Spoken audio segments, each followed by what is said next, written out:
안녕하세요. 제 이름은 김금순입니다. 올해로 73살이에요. 젊어서 고생은 사서도 한다는 말. 저는 사서 한 게 아니라 그냥 제 삶이 고생 그 자체였습니다. 남편은 일찍 세상을 떠나고 어린 자식들 키우느라 허리 펼 새 없이 살아왔어요. 지금은 국밥집에서 설거지며 자비를 도맡아 하고 있습니다. 나이가 무슨 상관이냐고요. 이곳에선 그저 김금순 할매, 그 이상도 이하도 아니죠. 제가 일하는 국밥집은 시장 한 귀퉁이에 자리 잡고 있어요. 낡았지만 언제나 사람들로 북적이는 곳이죠. 저 역시 이곳에서 매일 뜨거운 국물과 설거지, 더미 속에서 하루를 보냅니다. 허리도 아프고 다리도 시큰거려요. 그래도 한 끼니 해결하고 작은 돈이나마 벌 수 있다는 게 어딥니까? 이 국밥집에는 단골 손님이 많아요. 그 중에서도 유독 제 눈에 띄는 분이 한 분 계셨습니다. 김성진이라는 이름이 젊은 사장님이었죠. 이 국밥집을 운영하는 분인데 늘 바쁘고 정신없어 보여도 저 같은 늙은이에게도 늘 상냥하게 대해주는 분이었어요. 저를 포함한 직원들에게도 늘 고맙다고 인사하고 혹시라도 힘들면 언제든 이야기하라며 살뜰히 챙겨주는 사람이었습니다. 그런 그에게 고마움을 느끼면서도 한편으로는 미안한 마음도 컸습니다. 제 나이에 이렇게까지 허리 굽혀 일하는 게 사실은 쉬운 일이 아니거든요. 하루는 점심시간이 한창일 때였어요. 손님들이 밀려들어 정신없이 설거지를 하고 있는데 갑자기 허리춤에 넣어둔 낡은 지갑이 쑥 빠지는 겁니다. 지갑 안에는 제가 그동안 모아둔 꼬깃꼬깃한 10,000원짜리 몇 장과 주민등록증, 그리고 오래된 가족사진 몇 장이 들어 있었어요. 다른 사람들에게는 아무것도 아닐 지갑이지만 저에게는 제 삶의 전부가 담긴 소중한 물건이었죠. 지갑이 바닥에 떨어지는 순간 그 안에서 뭔가 반짝하고 튀어나왔습니다. 작은 금반지였어요. 젊은 시절 남편이 어렵게 마련해준 결혼반지였는데 너무 낡아서 끼고 다니지는 못하고 지갑 속에 넣어 다니던 거였죠. 금반지가 바닥을 굴러 제 발밑에 멈췄습니다. 그 순간 제 뒤에 서 있던 김성진 사장님이 허리를 숙여 반지를 집어드는 것이었어요. 저는 놀라 얼른 손을 뻗었지만 사장님은 이미 반지를 들고 있었죠. 사장님은 제게 조심스럽게 반지를 건네며 환하게 웃었습니다. 할머니, 조심하셔야죠. 귀한 거 같은데 잃어버릴 뻔했네요. 그의 따뜻한 말 한마디에 저는 괜스레 가슴이 먹먹해졌습니다.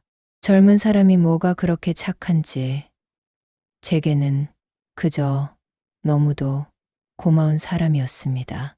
그날 저녁 퇴근하려는데 김성진 사장님이 저를 붙잡았습니다. 할머니, 잠깐 시간 되세요? 저녁이라도 같이 드시고 가세요. 저는 괜찮다고 손사래를 쳤지만 사장님은 기어이 저를 붙잡고 국밥 한 그릇을 내어주었습니다. 따뜻한 국밥 한 그릇. 그 국밥은 제게 단순한 식사가 아니었습니다. 지친 몸과 마음을 녹여주는 위로이자 젊은 사장님의 따뜻한 마음이 담긴 정성 어린 선물 같았죠. 국밥을 먹으며 사장님은 제게 이런저런 이야기를 건넸습니다. 힘들게 가게를 운영하는 이야기, 어릴 적 부모님을 일찍 여의고 힘들게 자랐다는 이야기, 그리고 언젠가 꼭 성공해서 어려운 사람들을 돕고 싶다는 꿈 같은 것들이었죠. 사장님의 이야기를 들으며 저는 놀라지 않을 수 없었습니다. 그가 저처럼 어려운 시간을 보냈다는 사실도 놀라웠지만 무엇보다 그 젊은 나이에 그런 깊은 마음을 가지고 있다는 것이 참으로 대단하게 느껴졌습니다. 그날 이후 저는 김성진 사장님을 남다른 시선으로 보게 되었습니다. 단순히 제 고용주가 아니라 제 아들 같은, 어쩌면 제 삶의 동반자 같은 느낌이 들었죠. 저도 모르게 사장님의 국밥집에 더 애정이 가고 설거지 하나라도 더 깨끗하게 하려 노력했습니다. 작은 보탬이라도 되고 싶다는 마음이 커졌습니다. 시간이 흘러 겨울이 찾아왔습니다. 뼈가 시리도록 추운 날씨에도 국밥집은 여전히 손님들로 북적였습니다. 저는 매일같이 뜨거운 물에 손을 담그고 설거지를 했습니다. 그러던 어느 날 김성진 사장님이 저를 따로 불렀습니다. 할머니, 드릴 말씀이 있어요. 저는 혹시 제가 뭔가 실수를 했나 싶어 가슴이 철렁했습니다. 하지만 사장님의 입에서 나온 말은 저의 예상을 완전히 벗어났습니다. 할머니, 저희 가게가요. 사실 요즘 많이 힘들어요. 건물주가 월세를 너무 올려달라고 하는데 도저히 감당할 수가 없어서요. 이러다가는 문을 닫아야 할지도 모른다는 말이었죠. 사장님의 얼굴에는 깊은 한숨과 피곤함이 가득했습니다. 저는 망치로 머리를 한 대 맞은 듯 멍해졌습니다. 그동안 정들었던 국밥집이 문을 닫는다는 것도 슬펐지만 무엇보다 김성진 사장님의 힘들어하는 모습이 제 가슴을 아프게 했습니다. 그때 사장님이 조심스럽게 말을 이었습니다. 혹시 할머니 그동안 일하시면서 모아두신 돈 있으세요? 갑작스러운 질문에 저는 당황했습니다. 왜 갑자기 그런 것을 묻는 걸까? 사장님은 제가 대답을 주저하자 다시 말을 이었습니다. 제가 지금 당장 필요한 돈이 좀 있는데 마땅히 빌릴 곳이 없어서요. 혹시 할머니께서 조금만 도와주실 수 있을까 해서요. 물론 나중에 꼭 갚아드릴 거예요. 이자는 두둑하게 쳐서요. 사장님의 말에 제 마음은 갈대처럼 흔들렸습니다. 저는 그동안 악착같이 돈을 모아왔습니다. 수십 년 동안 허리띠 졸라매며 한 푼 두 푼 아껴 모은 돈이었죠. 그 돈은 사실 제가 죽으면 자식들에게 남겨줄 유일한 유산이었습니다. 자식들에게 부담 주기 싫어 혼자서 몰래 모아둔 돈이었어요. 그런데 그 돈을 이 젊은 사장님에게 빌려주라고요. 물론 사장님은 착하고 성실한 사람이었습니다. 하지만 돈이라는 게 한 번 나가면 언제 돌아올지 모르는 법이잖아요. 게다가 그 돈은 저의 마지막 자존심이기도 했습니다. 저는 한참을 망설였습니다. 사장님의 간절한 눈빛과 가게 문을 닫아야 한다는 절박한 상황이 제 마음을 더욱 흔들었습니다. 며칠 밤낮을 잠 못 이루며 고민했습니다. 결국 저는 사장님에게 돈을 빌려주기로 결심했습니다. 제 평생 모은 돈, 그것도 전부를 빌려주겠다는 것은 결코 쉬운 결정이 아니었습니다. 하지만 사장님의 진심과 그동안 저에게 보여주었던 따뜻한 마음이 저를 움직였습니다.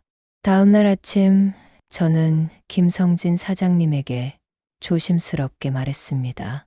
사장님, 제가 가진 돈은 그리 많지 않지만 사장님께 조금이라도 도움이 된다면 기꺼이 빌려드릴게요. 사장님은 제 말에 눈물을 글썽이며 고맙다고 몇 번이고 인사를 했습니다. 할머니, 정말 감사합니다. 이 은혜는 평생 잊지 않을게요. 저는 사장님의 눈물을 보며 제 결정이 틀리지 않았다고 생각했습니다. 제가 가진 돈은 사실 엄청난 금액이었습니다. 제가 살던 동네는 재개발이 예정되어 있었습니다. 수십 년 전 남편과 힘들게 모아 산 작은 집 한 채가 재개발로 인해 엄청난 보상금을 받게 된 겁니다. 졸지에 수백억 원대의 자산가가 된 것이었죠. 하지만 저는 그 사실을 아무에게도 알리지 않았습니다. 자식들에게도 말하지 않았고 여전히 낡은 국밥집에서 설거지를 하며 살고 있었죠. 돈이 많다고 해서 제 삶이 갑자기 바뀔 거라 생각하지 않았습니다. 오히려 그 돈 때문에 혹시라도 불필요한 관심이 쏠리거나 가족들에게 누가 될까 걱정했습니다. 그래서 저는 여전히 예전처럼 검소하게 살면서 혹시 모를 어려운 상황을 대비해 돈을 고이 간직하고 있었습니다. 제가 김성진 사장님에게 빌려준 돈은 수십억 원이었습니다. 물론 제가 가진 모든 돈은 아니었지만 일반인이 상상하기 어려운 큰 액수였죠. 저는 그 돈을 빌려주면서 아무런 담보도 요구하지 않았고 차용증 하나 쓰지 않았습니다. 그저 사장님의 진심만을 믿었습니다. 주변 사람들은 저를 보고 미쳤다고 손가락질했습니다. 저 늙은이가 드디어 치매라도 걸린 모양이라고 젊은 놈한테 사기당하는 거라고 수군거렸죠.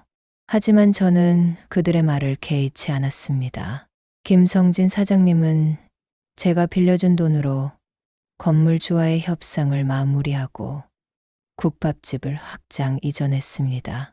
새롭게 문을 연 국밥집은 훨씬 넓고 깨끗했으며 메뉴도 다양해졌습니다.